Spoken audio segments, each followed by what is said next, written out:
వి gold trusted gold buyers తాకట్టులో ఉన్న బంగారాన్ని విడిపించి ఈ రోజు ఉన్న మార్కెట్ ధరకే కొనబడును. మరిన్ని వివరాలకు సంప్రదించండి 7710 77720. మేము కూలి చేసి బతుకుతాం సార్. మా ఆయన ఏదో అనుమానం వేసి కొట్టారు సార్. మా ఊరోళ్ళు నందిపాడు కొట్టారు. కొట్టి మళ్ళీ మేము కేసు పెట్టలేకి మన మీద కేసు వచ్చిద్దని మళ్ళీ ఊరు జనం మొత్తం వచ్చేసారు సార్. ఇక్కడ మా ఆయన చెయ్యి ఇరిగిపోయింది.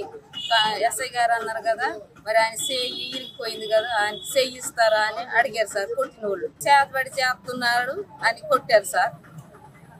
అంటే ఊళ్ళో ఉన్నారు కదా చేతబడి అని ఎందుకు చూసి చెప్పాలి సార్. ఏదైనా సమాధానం చెప్పాలి కూడా వీళ్ళు అక్కడ కొట్టేసారు. చెప్పాలంటే అసలు విషయాన్ని చెప్పలేకుండా అక్కడ కొట్టేది. ఎవరన్నా తినటం మళ్ళీ ఈ కర్రలు పట్టుకొని సీట్లు అంటే వాసుకుని. నేను ఆ రోజు బాగా అలసిపోయాను అనేసి సాయంత్రం రోడ్డుకి సెంటర్కి కొట్లోకి డ్రింక్ తాగడానికి వచ్చాను. అదే సమయంలో ఒక ఆయన వచ్చి ఇక్కడ కాళ్ళకి వంతరం వేసే ఆయన ఇల్లు ఎక్కడ అని నన్ను అడగటం జరిగింది.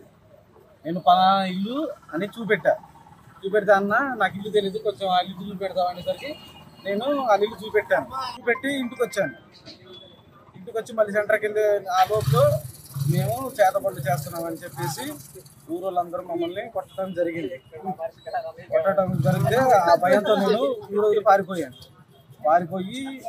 కమ్మరగూడెం అనే ఊరు మా రిలేటివ్స్ మా పిన్నోళ్ళు ఉంటే మా పిన్నోళ్ళ దగ్గరికి ఉండడానికి వెళ్తే అక్కడ కూడా ఆకులు గోపి, అక్కల గోపి, ఇనుముల నీలాద్రి, ఇనుముల వెంకటేష్ వాళ్ళతో పాటు ఇంకో కొంతమందిని వెంబటేసుకొని వచ్చి కర్రలు పట్టుకుని నైటు వెంబడి వచ్చారు. నేను చూసి అక్కడ నుండి పారిపోయి విల్లేరుపాడు నడుచుకుంటానే వెళ్ళిపోయారు.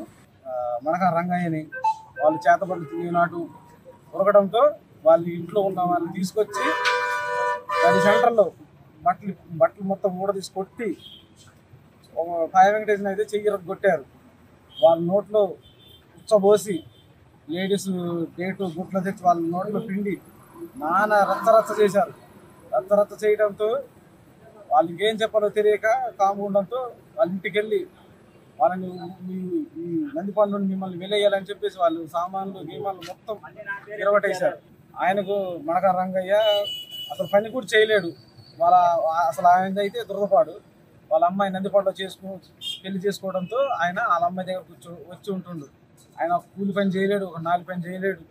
వాళ్ళ అమ్మాయి ఎంతో కష్టపడి తెచ్చి పెడితేనే తిని ఇంటికాడు ఉంటాడు. అంతే ఎవడో ఒకడు కొంచెం మంత్రం ఇలాంటి చిన్నవి చేస్తుంటాడు. అది చేతబడి అనేసి ఊరోళ్ళందరూ మమ్మల్ని అలా చేయడం జరిగింది. న్యాయం చేయాలని మేము ముందుకు వచ్చాం. తెలుగులో ఫాస్టెస్ట్ న్యూస్ ఇప్పుడు కొత్త అవతారంలో 5 సెకండ్లోనే పూర్తి వార్తా సమాచారం మీ చేతిలో. సోషల్ మీడియా ట్రెండ్స్ మీ కళ్ళ ముందుకే live TV and voice search ఆప్షన్స్తో ఇప్పుడే డౌన్లోడ్ చేయండి. యాప్ లింక్ డిస్క్రిప్షన్లో ఉంది.